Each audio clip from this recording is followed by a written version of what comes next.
Assalamu alaikum. Je viens d'arriver à Conakry, je suis tout près de l'aéroport. J'étais dans le véhicule de passage. Approche-toi, s'il te plaît, il y a ce bruit. Regarde. Là, ici. Quand nous m'inquiétons, donc. Quand nous sommes dans na? Ala ko nyamo? On jaram. Dañu jam. No ay fi. Waaw. Alhamdulillah. Waaw, on jarama. Albarka.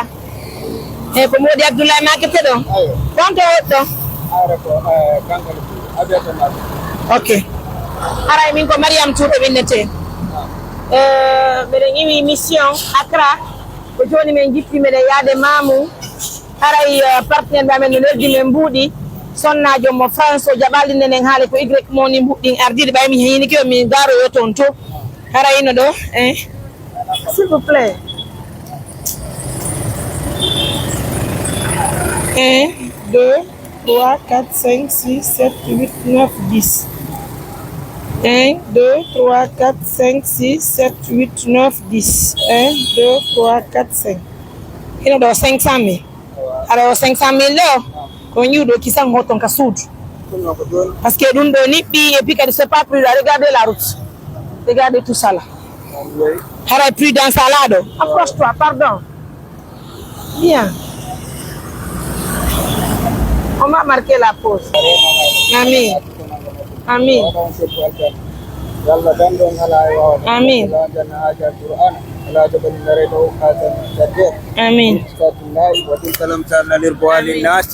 لعلهم يتفكرون ويتقون نشر من الله وفتونا قريب وبشر المؤمنين ان شاء الله لما البركه نene barka la ara me fala de tugolo na bonga moto jaw ho to yi ara Oumar tu vas le faire hein c'est bon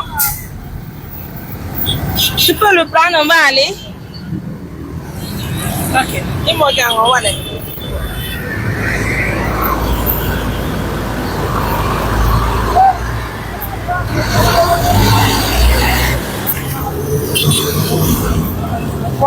¿Cuánto siento?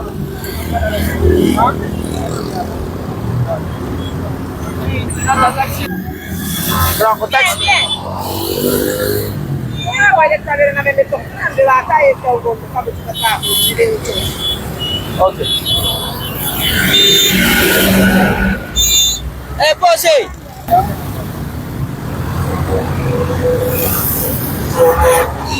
No, wana pridango be ache menda bana moto.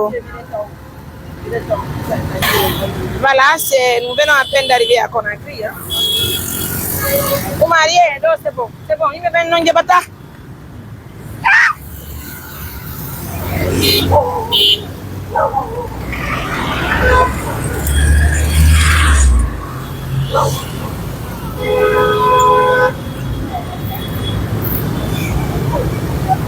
Voilà, Moussibé, assistance humanitaire d'urgence.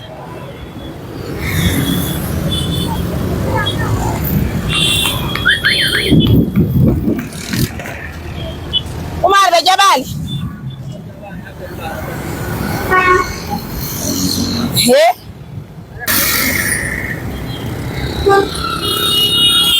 Voilà, Moussibé, merci à ma tante depuis la France. Je crois que c'est la France ou la Belgique. Wow. Abe wala.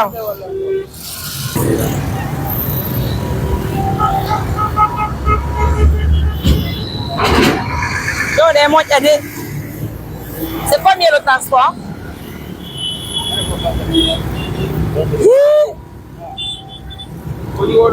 Mais arrête, on te demande nani. On je vais amener une assistance humanitaire d'urgence. J'ai dit les mamans on ne peut l'entendre de pour nani. Ara mi de welti mo